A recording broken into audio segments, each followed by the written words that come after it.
boxing voice. All right, Gabriel Bracero. I guess we want to get an update. We know that you haven't gotten back in the ring since the Salita fight, and I know there must be some disappointment. You were kind of expecting the Danny Garcia fight, and Rod Salka landed that fight. So just give us, I guess, an update overall on how you're feeling, and of course the disappointment in not landing that big fight. As everybody knows, that Danny Garcia fight was supposed to be that was supposed to be me. I was supposed to be fighting Danny Garcia. Our camps had agreements, as well as Al Heyman along with Lou DiBella and Tommy Gallagher, my trainer. That it fell through. Things didn't work out. But besides it being boxing, a sport, it's a business also. So thank God that I'm blessed with a promoter like mine, Lou DiBella. You know what I'm saying? I have they're working together with Al Heyman. They're gonna create me an opportunity. I was taken care of. I'm being taken care of, and now the camps are working together, and they promised and they gave me a word, and we signed a contract to where I have a big opportunity coming right now in the near future where they're working on putting together right now. So even though I was disappointed, the Danny Garcia fight, was a big fight here at the Barclays Center here in Brooklyn, something that I was training for a long time. It was an agreement we had that I was trying to keep it a secret. I was training for that fight for a long time. I was ready for it, and it was taken away from me at the last minute. That I had to suck it up, and jump right back into the gym, and staying sharp, staying strong, staying ready. So I know there's a big opportunity coming shortly. So whoever it may be, it doesn't matter. I'm ready for whatever opportunity. So everybody could be on the lookout, and within the next couple of months, guaranteed to be something to see something exciting. Now, you said a few things there that clearly sparked my interest. You said that the deal between you, Garcia, Heyman, Lou DiBella, and your trainer, it was a done deal. So ultimately, why do you feel you didn't get the fight? I mean, all due respect to Danny Garcia, you know what I'm saying? Danny Garcia is the champion of the world. And Danny Garcia, he's for all the top fighters. He's had a lot of hard fights. And, what I personally think is that, Tito Bracero don't have too many knockouts, and I'm here from Brooklyn. I sell a lot of tickets. I have a big crowd. So, I was supposed to be Danny Garcia's next tuna fight. I was supposed to be his tuna fight. So, I'm pretty sure within him and his camp, they realized that I wasn't that tuna fight where they thought, they realized I wasn't that fighter they thought I was. So, it wasn't Danny Garcia. Danny Garcia just fights, but, his team decided to go with a safer route, you know what I'm saying? And he's champion of the world, so he deserves it right now, an easy fight, even though there's no easy fight once you get in that ring, and Herrera exposed that. But what I'm saying is that Rod Salka is a couple of weight divisions down, so, it takes the harm away.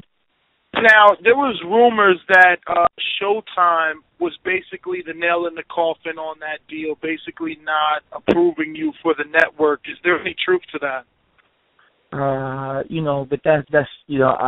But that's when the business and the politics, play a part. So that's a topic I'd rather not touch on.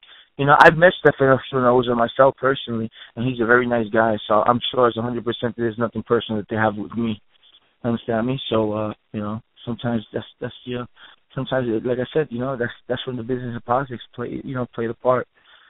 Now again, you.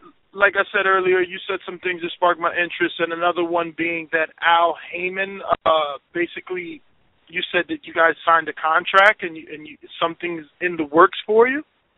I mean, Al Heyman, it's not that I know him personally, but Al Heyman was good. He was letting Danny Garcia fight. Me and Danny Garcia come through.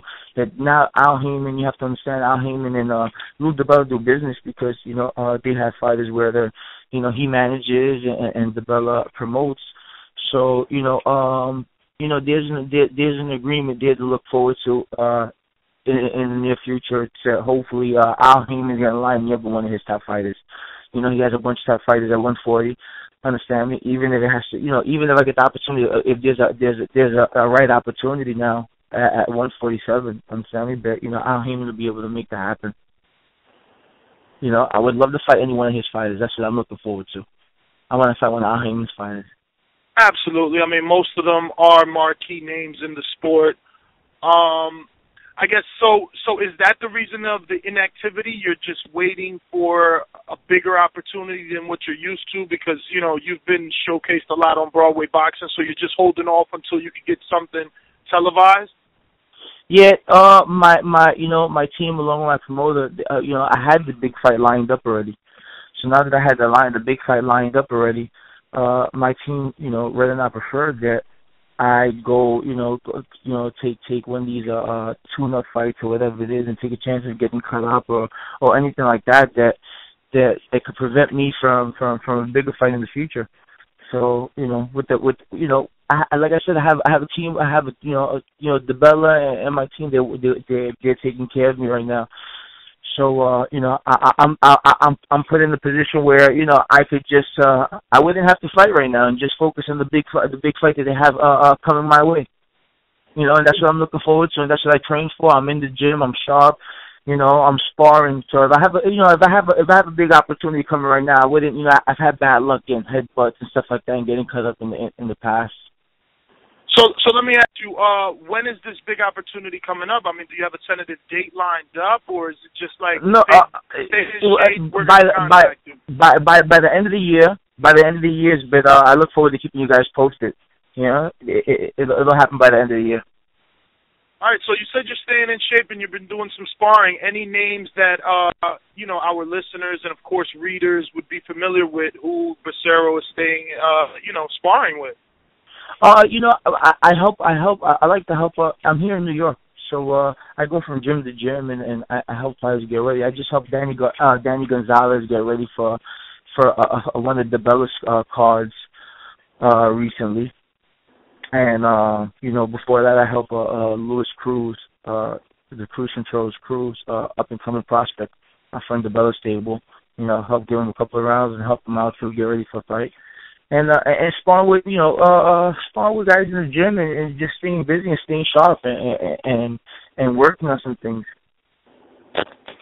Now, I don't want to, ruin anything that you may have planned, but I can use that headline, basically that DeBella and Heyman have something big in the works for you for the end of the year. Like I said, my relationship with Al Heyman, I don't know him. I'm saying it's a business. DeBella has his relationship with him, and like I said, DeBella's just looking forward to getting me a shot at one of his fighters, and Al Heyman is receptive to that, from what I know. That's great. So when I guess, since you were getting the fight, now you're not, and you're forced to watch it, how do you think Danny Garcia is going to fare up against Rod Salka? I mean, he's coming up from 135. It's going to be a catchweight of 142. His last fight was with a super featherweight at 130. Yeah. What sort of a threat do you think Salka poses?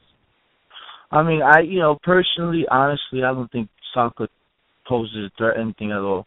He doesn't pose a threat at all. Even he could probably hit Danny with his best shot and it probably wouldn't phase him. This will probably be like a nice sparring session for Danny. Understand me? But that's my personal opinion. I don't think this guy's any challenge at all. But like I said before, Danny's champion of the world. I guess he deserves a fight like this now. He's been, fighting, hard fights, from the Amir Khan to Matisse, Zav Judah, fight after fight. So I guess, that was a smart move on their behalf, because I wasn't going in there to lay down. I wasn't going to be no easy opponent. Understand me?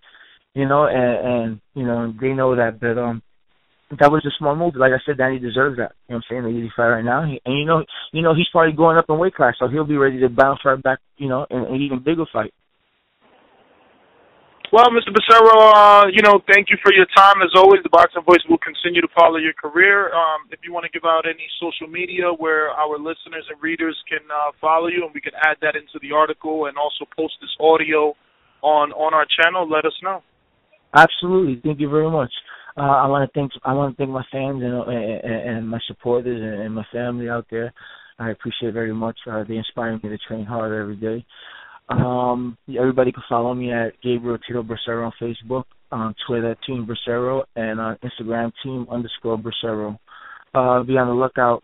I'll be coming back soon. God is good, and I'm looking forward to making these dreams happen. Thanks for all the support, that Boxing Voice. All right. Before you go, I just want to say I caught your interview on Boxing 30, and it was very good. I mean, I already knew your story, but they did a really, really good job, and I wish you the best. Thank you very much, man. Like I said, God is good. I overcame a lot of obstacles in life, to be where I'm at now, and I'm focused, and I'm ready, and I'm hungry, and my time's about to come, so I'm just being patient. God is good. All right, thank you. All right.